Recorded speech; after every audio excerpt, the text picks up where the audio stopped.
Just keep matriculating the ball down the field, boys. Welcome to the all-encompassing sports podcast. Oh, he's having it go! You'll be hearing from all of the biggest newsmakers in sports, Hello, you play to win the game. where you'll hear from all types of guests on all topics. Playoffs? Don't talk about playoffs. What the hell's going on out here?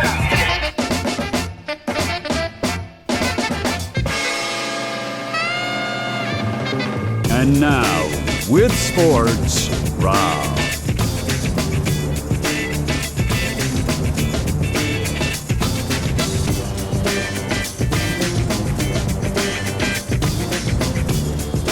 Hi, how are ya?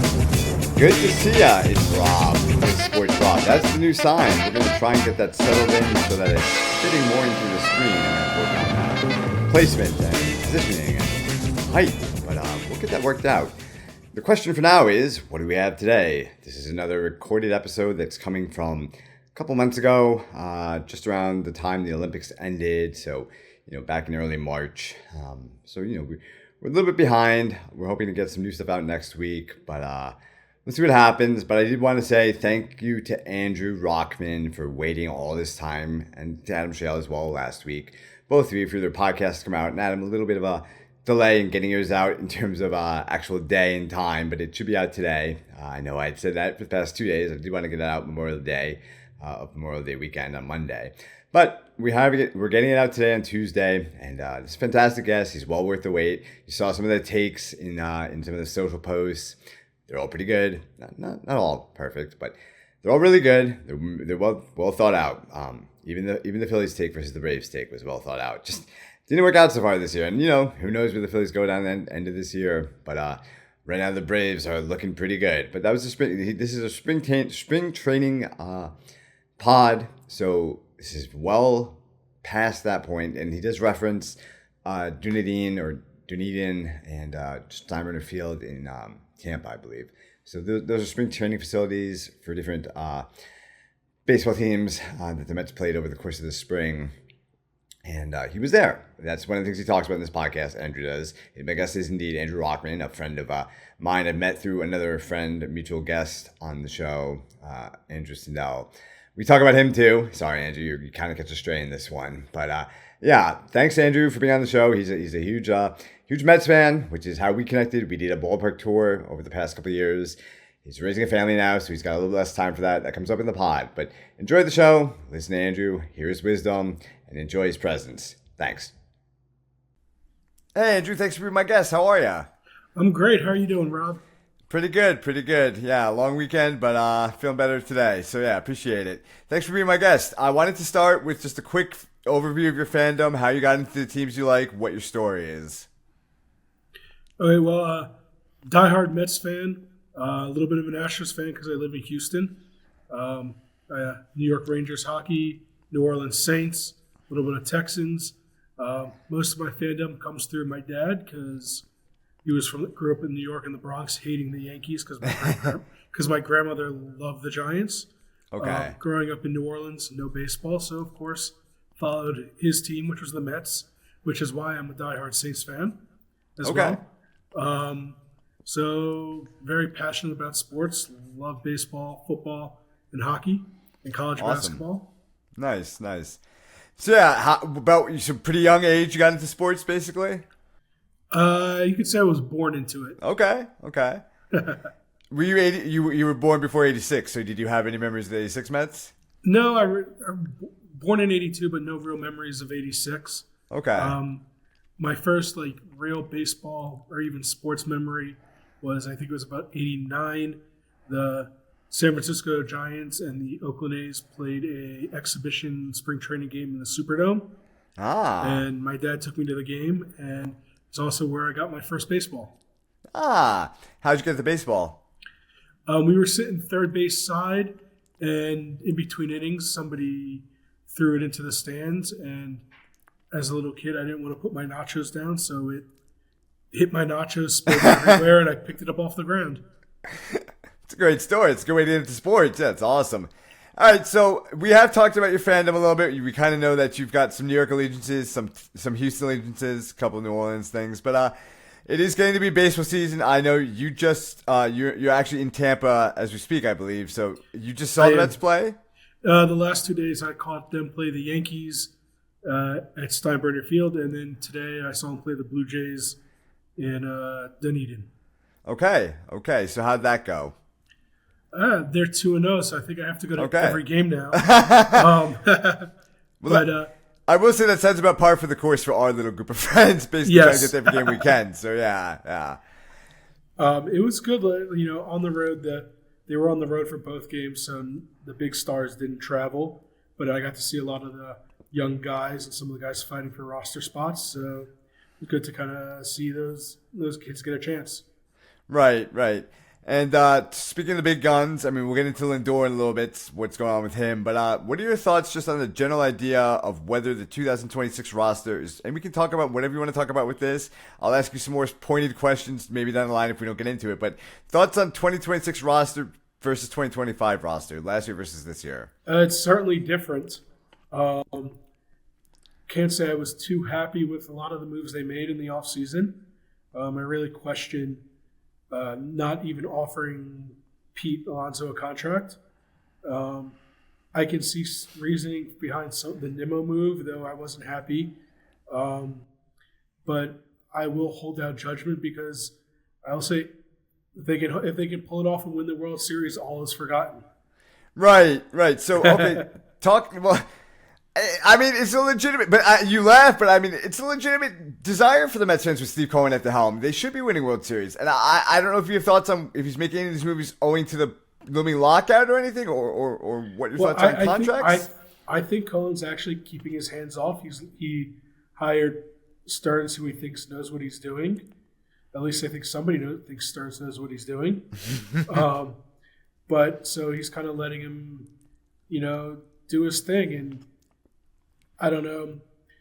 Something had to change because the way they collapsed, but I think the collapse last year really was more starting pitching than anything because they didn't have any starters who could get past the fourth or fifth inning, which killed the bullpen.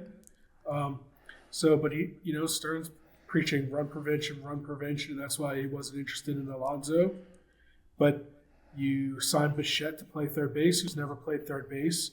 You signed Polanco, who is mid-30s off of a career year, to play first base, who's never played first base. So, but, they say shortstops are the best athletes, so they can do anything. But I don't know how true that is, especially like Polanco at first base.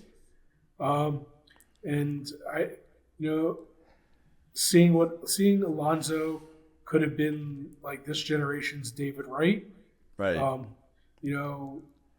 And for them not to even offer him a contract is, I think, a little absurd and ridiculous because, right-handed power hitters that hit 35-plus home runs a year, driving 95 runs a season, they don't grow on trees. And, who's going to protect Soto now for the next 15 years that he's got on his contract or however long? Right. Yeah, exactly. Yeah. So, do you have any idea how you think the top order will sort out? Maybe 1 through 3, 1 through 4? I think you're going to see Lindor, Soto, Bichette. And I think you'll see them try, like, Vientos in the 4 if he's playing. I don't really know where they slot in the 4th spot. Okay. But maybe a little trial by error. Sure.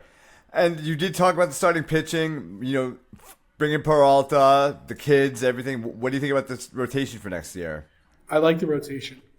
Really? Okay. Peralta is a frontline starter.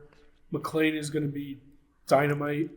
Go with a 6-man and you get less pressure on Peterson, who, he fell apart at the end of last year, but he had a great season. Senga's a question mark. If he can stay healthy, he's great. But if, he's used to that 6-man rotation, so that might help.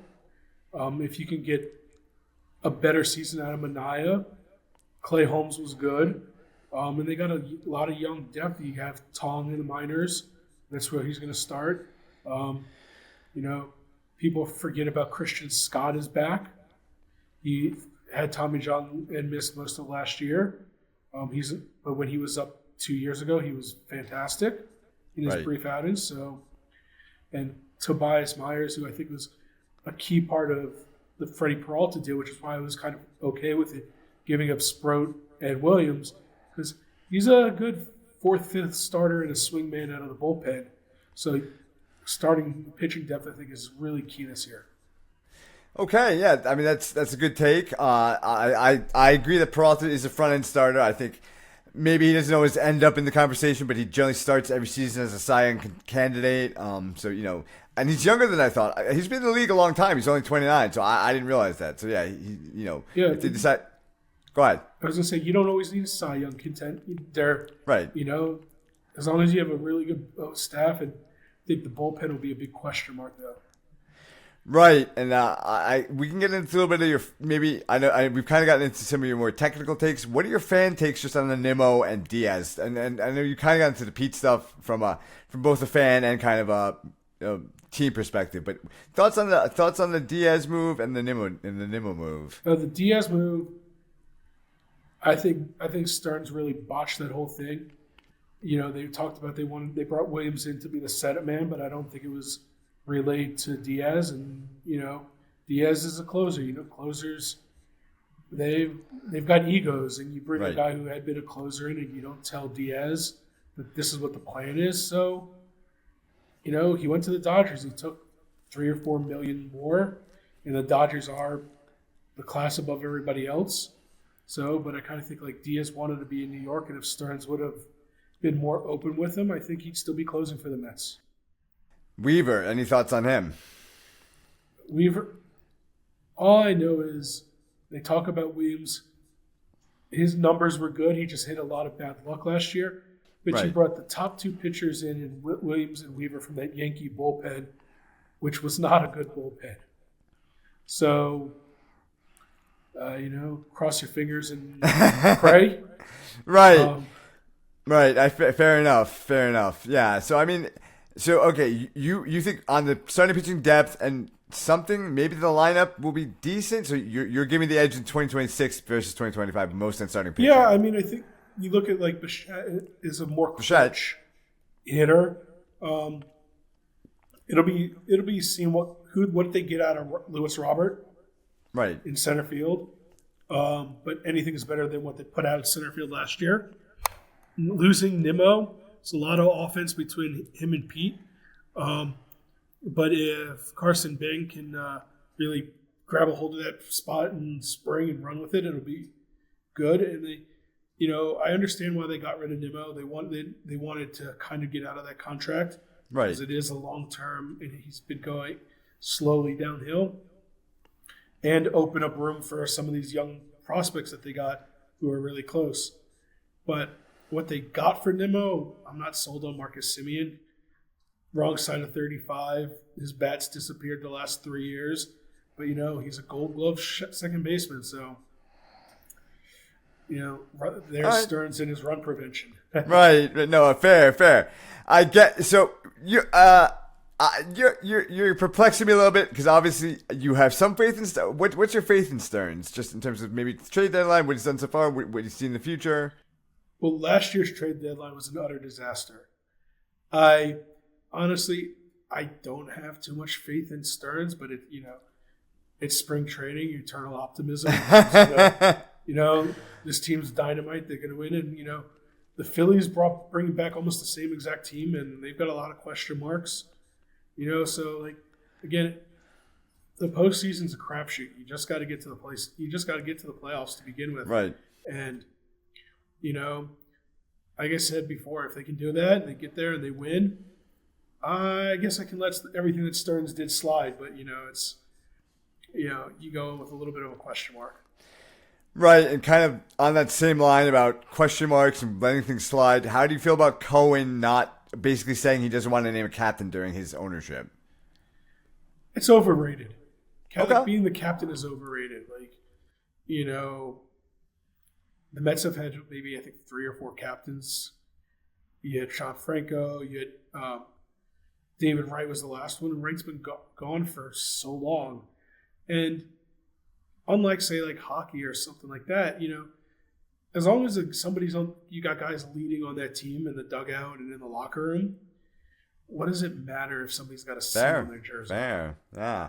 I mean, it's kind of exactly what Stearns at least intimated or said. I don't know if he outright said it, but that was kind of the takeaway from that whole press conference. Was you just need guys in the locker room to kind of lead the guys down that path, however it kind of shakes out. Let the players decide, kind of idea.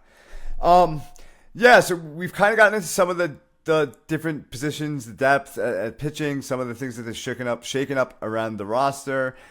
Do you see the Mets making? I know you said you're an eternal optimist, but put on your more realist hat. Do you see the Mets making the playoffs this year, and what do you kind of see in the future of that particular run if they do get there? Look, I think they can make the playoffs. Okay. I think the division is very winnable. And in a 2 wild card system, it's very much of a possibility because besides the Dodgers, I don't think there's a clear runaway favorite in either of the other divisions, and it's fair enough to make it. And again, it all depends on, I think, how they do in the playoffs. Is are you fighting for that spot to the last day where you can't set up your rotation and you just got to kind of wing it, or if you claim that spot way in advance and you can set your rotation up.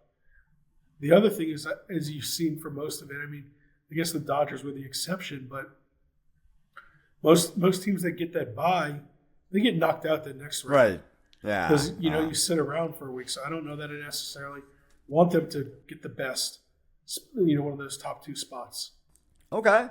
That's fair. But, I mean, you're saying you think they are your thoughts that the Braves are the main competitors this year in the NL East? Well, no, the Phillies are always going to be the competitor. Okay.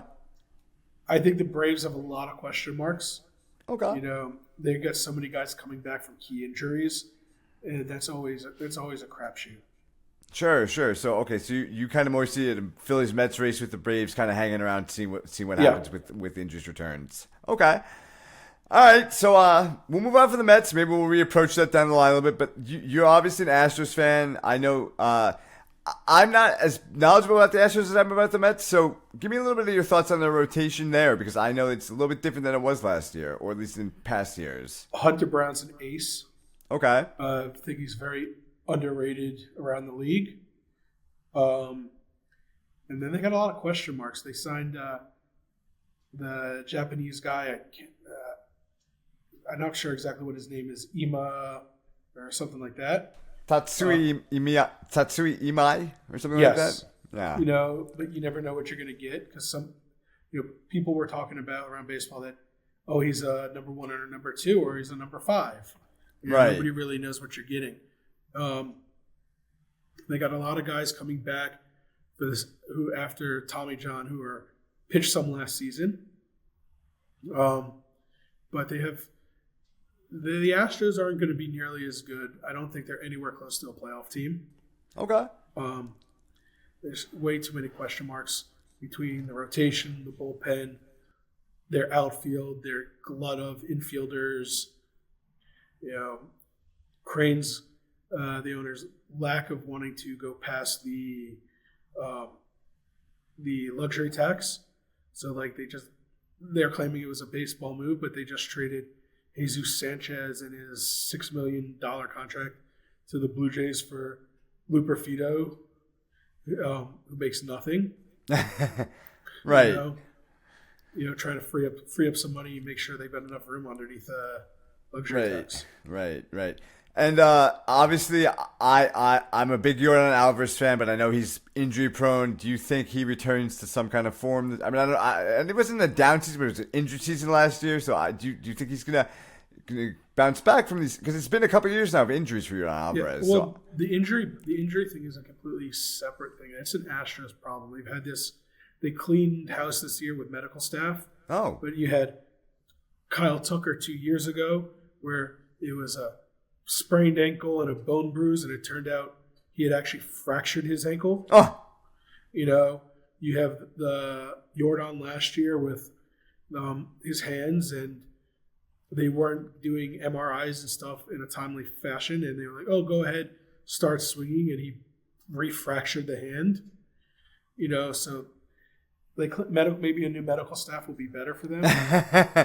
If Jordan can stay healthy, he's going to mash. Well, yeah, I think that's true. Him staying healthy is a question mark. Right. And you were mentioning the infield. What are your thoughts on the infield in general? They've got dates back to last season when they made that Correa deal, which was a horrible, horrible deal, in my opinion. Interesting. Because, they gave up nothing, and the Twins are picking up like a third of the contract. It's still a ton of money and a ton of time on Correa, which you didn't need. And now you're blocked again because Crane doesn't want to go over the luxury tax threshold. And so where does Paredes play? He's not playing first base. He can play first base with Christian Walker. You've got Altuve back at second base. You got Pena at short. Correa's locked in at third. You've got this. Jordan's going to be DHing because they don't want to play him in the field if they don't have to because of his knees. So you've got no spot for either Walker or Paredes, and then they keep talking about trading. They want to trade Paredes for an outfielder, but they're not willing to eat any contract on him or take on more money. So it's spinning circles on that. Sure. I would like to get back to the well.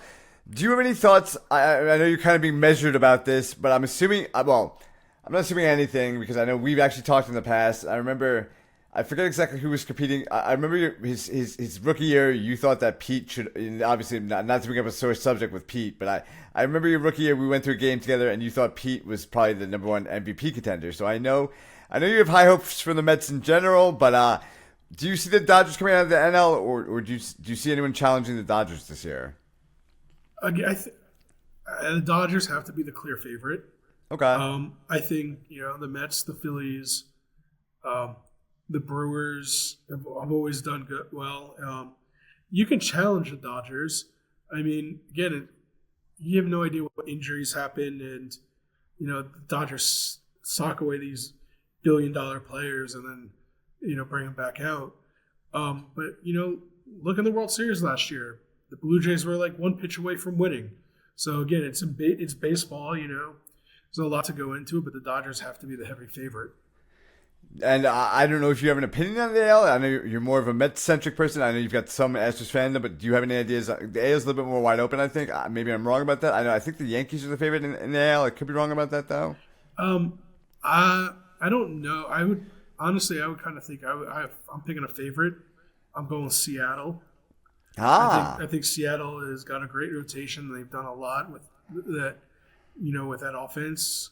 The Yankees decided to run it back with a team that didn't do anything last year, and a completely new bullpen. Right. So you got the Blue Jays the Blue Jays should be good as well. The Red Sox are going to be good. They're going to have some moves. You can never write off Tampa because Tampa does Tampa things for the most part. Right. And I think Baltimore did a lot. Baltimore picked up Alonso. That's a big, big bat. They've added pitching this year, so it's wide open. The AL Central, that's Detroit's to lose. Right. Yeah. So that's definitely. Go ahead. So that and though I think Frommer is a bit of a nutcase, that's a good signing for them. Right. Skubal and Frommer, and then you run out Hall of Famer Verlander starter. Right, yeah. And, he had a horrible first half of the year, but he finished strong. So that could be another very dangerous team. Okay, and I'm going to spin. You're talking about rotations. We're going to spin this back to the Mets a little bit. I know, obviously, they haven't re-signed Peralta. Peralta's still on what, a 1-year deal, basically, and they're going to try to re-sign him? He's got 1 year. This is his last year. Yeah.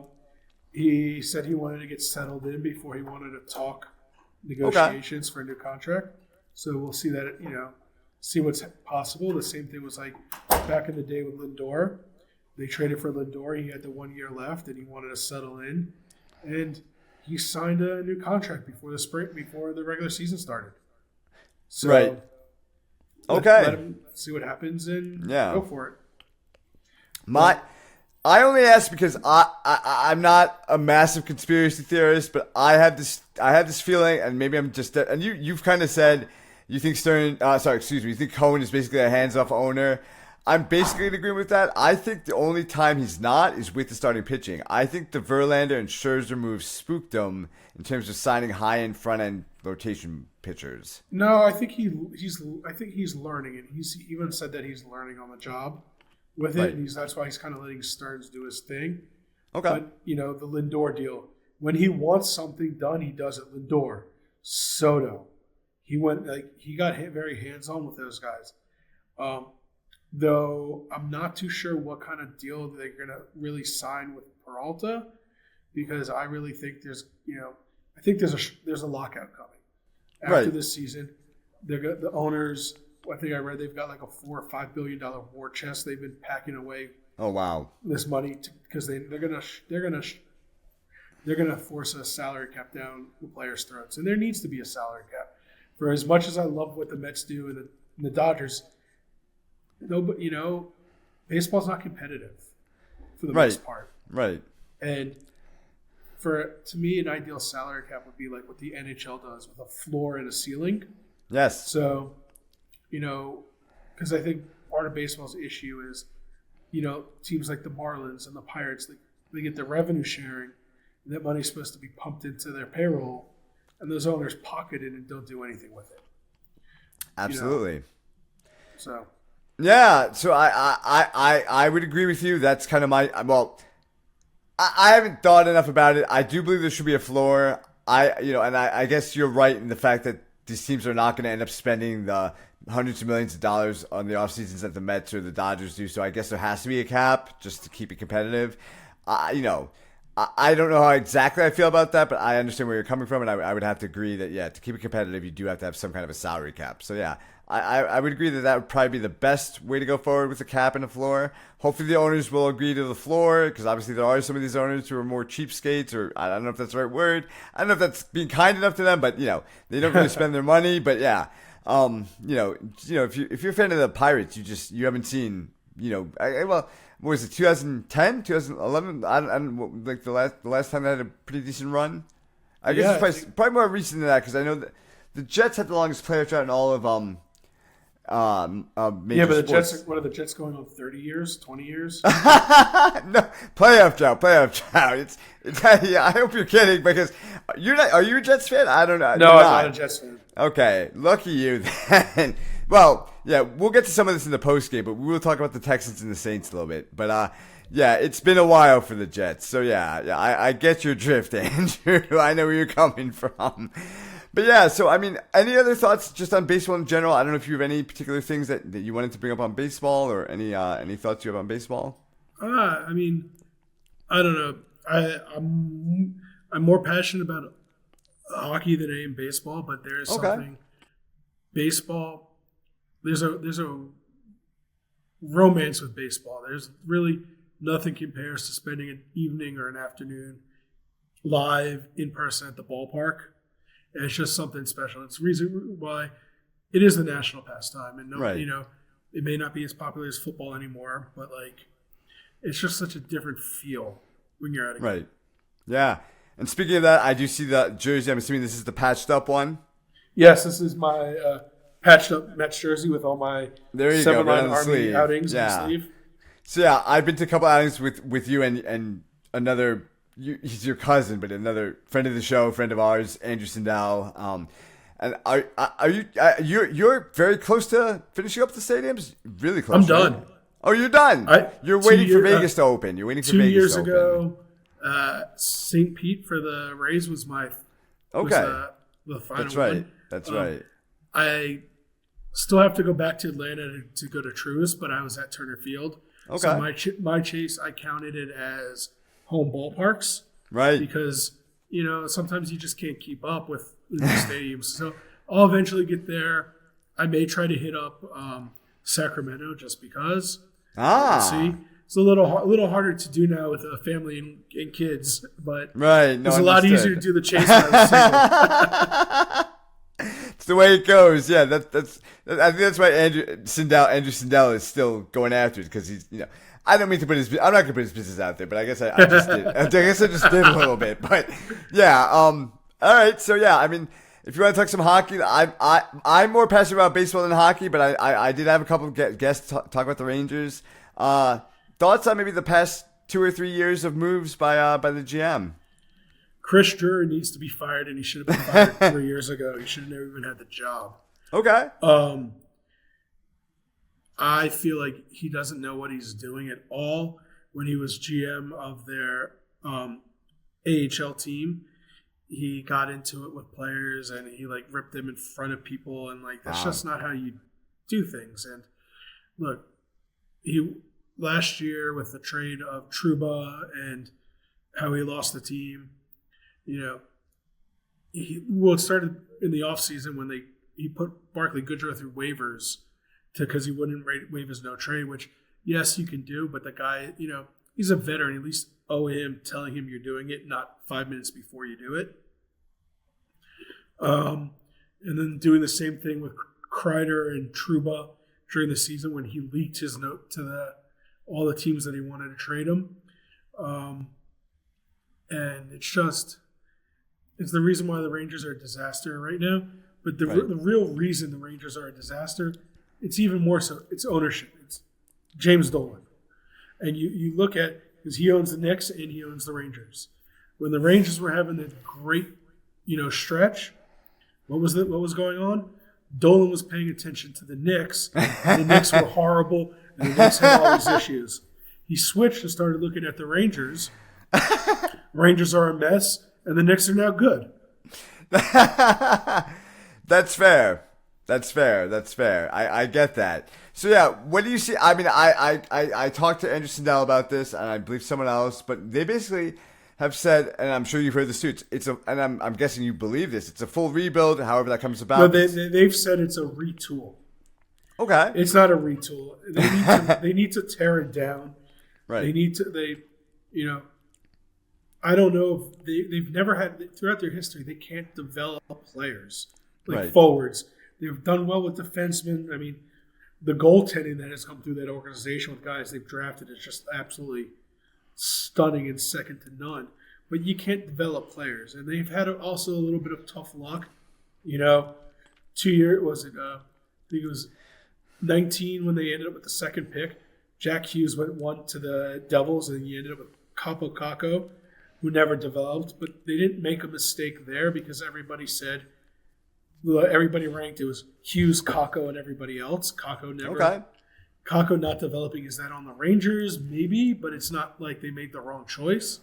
And then when they won the lottery and was able to select Alexis Lafreniere, he also hasn't really developed. Again, does that fall onto the Rangers' lack of being able to develop players or more on Lafreniere? I don't know. Lafreniere that year was also the number 1 rated prospect. I kind of think a little bit of COVID issues, maybe because these guys went for like a year and a half without playing and then getting drafted and never really able to make that step or learn how exactly to be a pro or whatnot. But there's truly like a lack of talent on the Rangers. It's not through coaching. I think Sullivan's done a great job. Interesting. But you've got top 6 guys. You've got nothing in the bottom 6. Drury made, let's go trade for JT Miller, who's old, who's not good. And then I'm going to give him the captaincy, and he didn't do anything to deserve it. And this team is absolutely a mess.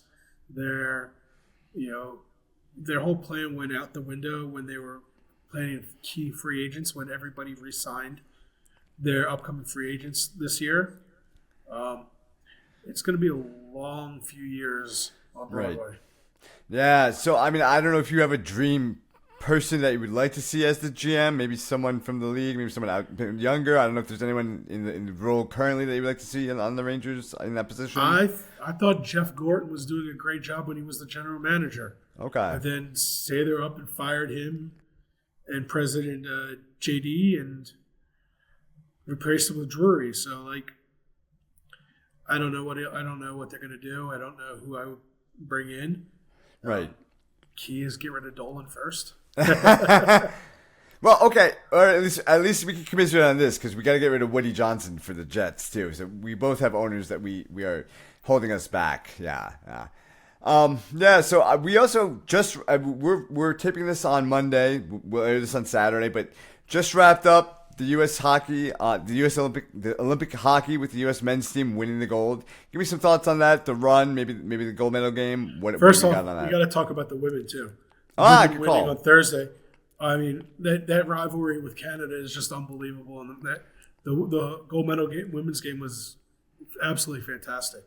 Yeah. I mean, for the women to be able to take that gold, and they had won it 2 other times, but beating Canada, they dominated Canada when they had like a rivalry series the year before. But congratulations to the U.S. women on that. Yes. Yeah. The men's, I think there was a lot of sore losing in Canada. Yeah. Look, the rules are the rules, and the Canadian coach, John Cooper, he's a great NHL coach. He coaches the Lightning. But, Kim complaining that overtime was 3-on-3, well, those are the rules. Right. You wouldn't have complained if you won. So, Right. Suck it up. And then Nathan McKinnon complaining that, we all knew who the better team was. Well, yeah, Canada thoroughly outplayed us. But as everybody who's a sports fan knows, sometimes the best team doesn't win the championship. Right.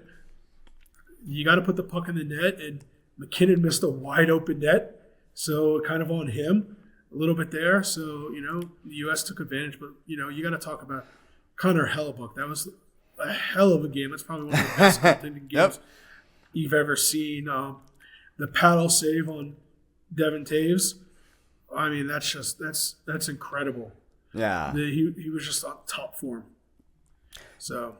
Yeah, and I don't know if you would agree with this. I'm not as well versed in hockey as you are, but I was listening to Linda Cohn talk about the game last night, and she was saying Canada's actually more equipped for a 3-on-3 with speed, skill, and all the different. Oh yeah, I mean, like that's the biggest thing. You run out of line to start overtime of Nathan McKinnon, Connor McDavid, and Cale Makar.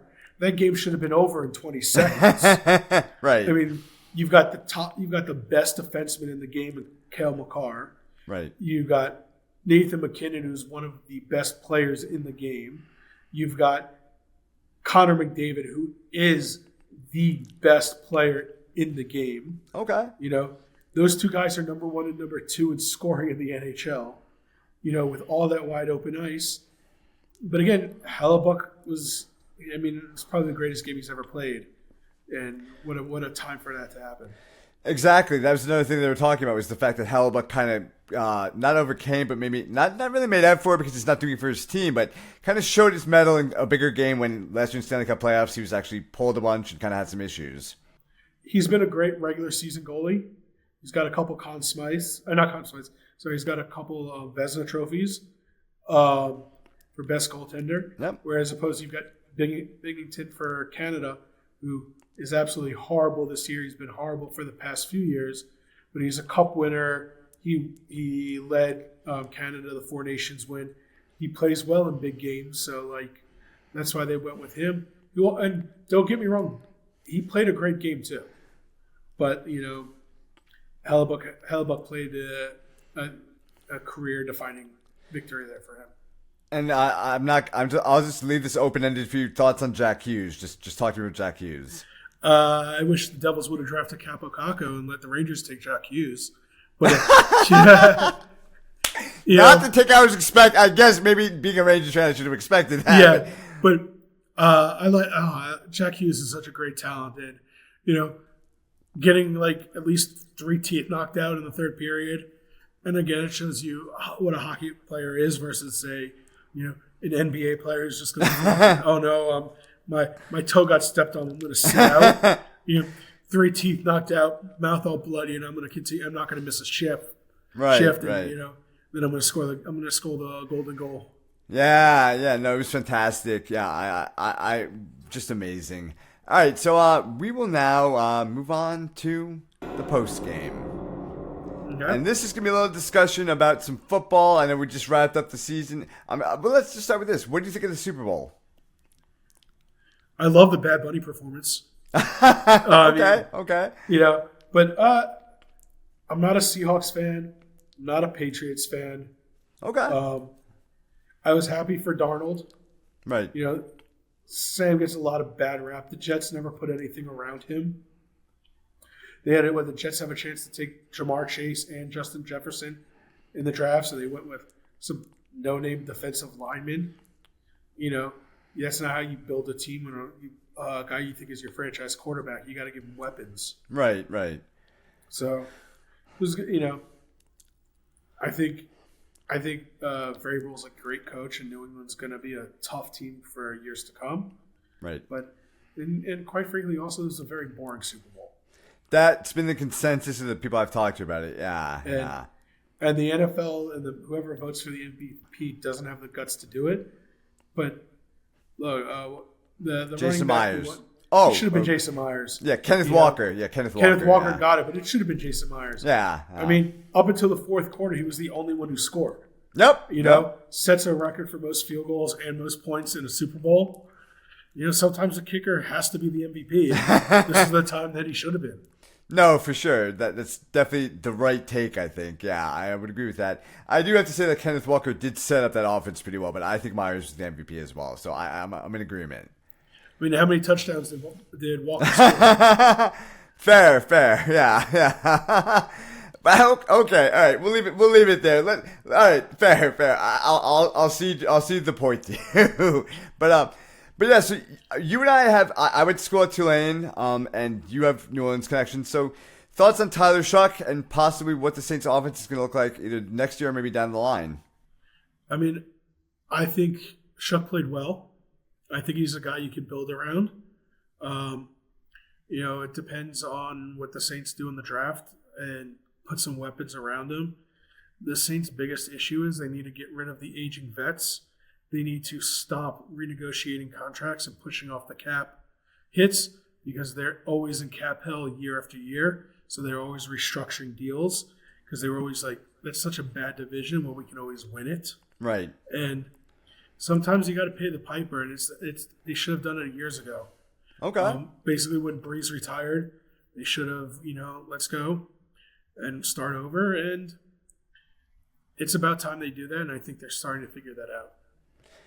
And I know you've got thoughts on Kellen Moore, or at least I've heard some of your thoughts on Kellen Moore in relation to the Jets hirings. But yeah, what do you think about Kellen Moore? I will say this: I was a huge Aaron Glenn fan, right? From his time with the Saints and his time with the Texans. I really wanted the Saints to hire him, and I was disappointed that he chose the Jets job. But looking back, blessing in disguise. I don't think he's ready for the coaching job to be a head coach, and Kellen Moore did a lot. The Saints, you got to say the Saints improved. Yeah. He started off with Rattler as his quarterback, and Rattler wasn't doing the job, and he made the move. And the Saints got better, and the Saints may not have been a good team, but they were in almost every game. Right. That's definitely true. On a rebuild, that's all you can ask for. Yeah. So, I mean, so you see this, I mean, I guess if the Saints kind of move away from some of these veterans, would that, I don't know the exact nature of his contract, but would that involve Kamara, or do you want them to hang on to Kamara? He's still under contract, but he's another one of these guys they gave him a ridiculous extension that they had no business giving him. Because he doesn't do anything for them in a the way the team is set up as a rebuild and whatnot. Right. They could have traded him and gotten a half decent return. Right. I think. Yeah. But time to let Demario Davis go. He's been a great linebacker. He's an all-time linebacker, and that's saying something for the Saints because that's linebackers are they're a special breed in New Orleans. I attest to that because I got to say I'm a huge Sam Mills fan. Right. Sam Mills, I grew up around the corner, good friends with his son. Oh, wow. I got to go to the Hall of Fame for Sam's induction. No, okay. Yeah, I got invited by the family to go, which was an absolute amazing time. By the family? Yeah, because I still keep in touch with. Do you have any stories? Do you have any stories about any of that? Yeah, on the bus after I parked to go to the ceremony, talking to this old guy on the bus. Turns out I was sitting next to Dom Capers, and we were just telling, and I know him because he's Texans head coach too, and so telling Sam stories, and we were talking football. Or there was the time, at the private party after the induction ceremony, where I'm at the bar taking shots with Julius Peppers, or you kind of laugh about it, or you walk into the restroom and you're up at a urinal and you're next to Morton Anderson in his Hall of Fame jacket. Yeah, so it's like you're kind of just looking around and it's like, oh my God, this is absolutely unbelievable.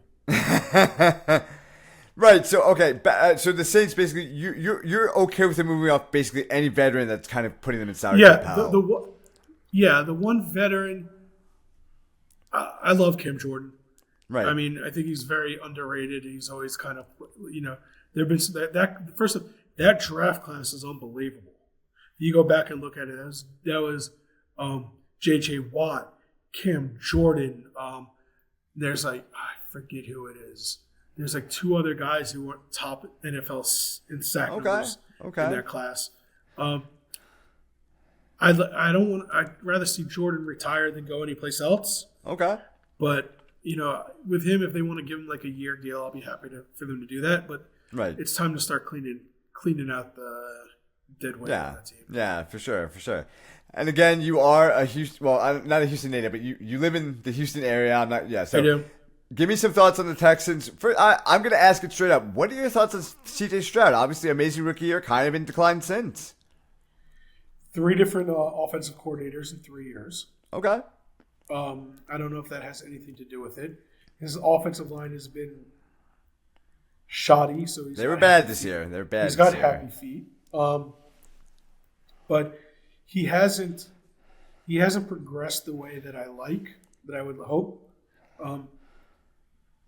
And he was an utter disaster in the playoffs this year in both games, complete disaster. And I honestly feel like if he would have played well against New England, they would have beaten New England and they would have won the Super Bowl.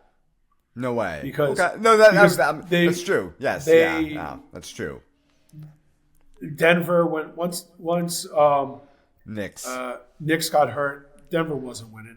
Right. And you had the 2 top defenses in the game this season, and the Texans and Seattle in the Super Bowl. Wow. And the only reason why the Texans didn't have the best scoring defense is they gave up 3 extra points in the final game of the season.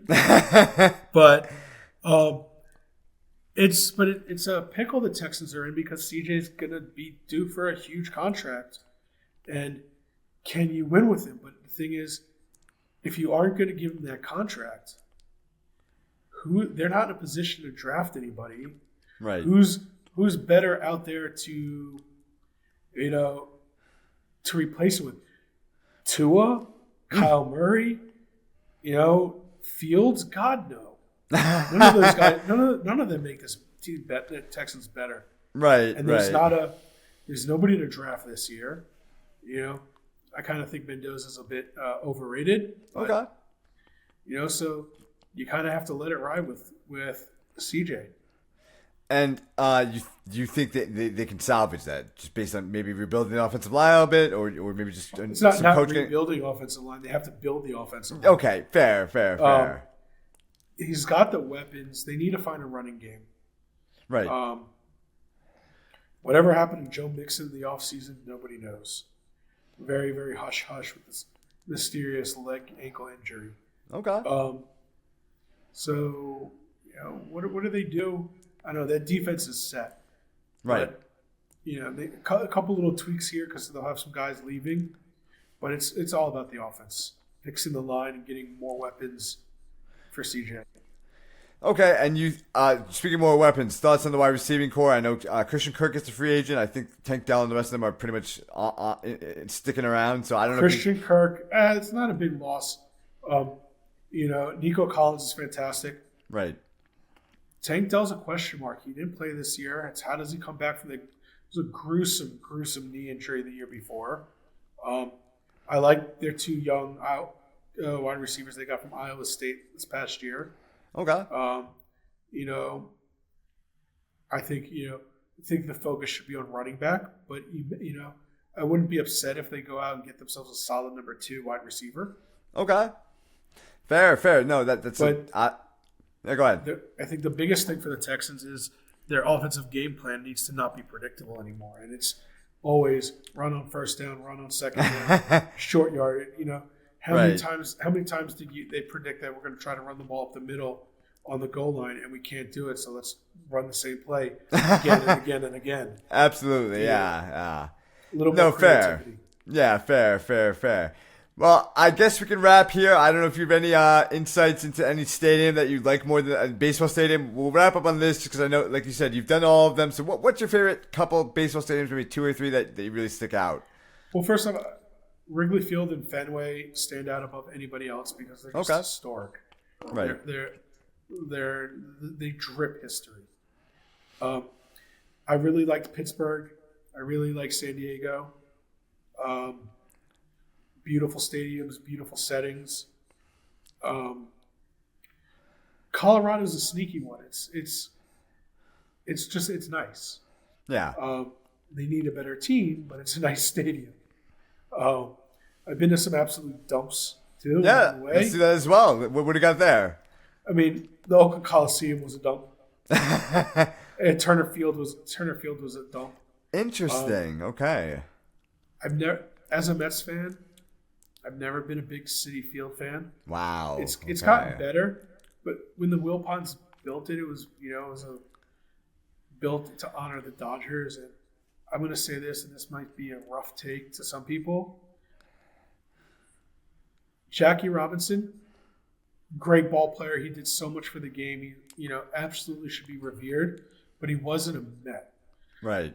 Honoring him is one thing, but to put him the rotunda at Citi Field as the Jackie Robinson, no, he never played for the Mets. It should be the Tom Seaver Rotunda. Okay. That's, then over the years they've gotten better and they've made it more Mets centric. Sure. The Hall of Fame being in there, they've made it. But I went to Citi Field when it opened, and it just kind of felt like a blah stadium that the Mets happen to play in. Okay. Well, I think that's a good take to end it on because this is basically a Mets-centric pod. Much love for coming on, Andrew. Appreciate it. Hopefully we do this again in the fall so we can talk some football because it sounds like you've got a lot of takes on football that you might want to share. Definitely will. All right, Andrew, thanks. All right, thank you, Rob.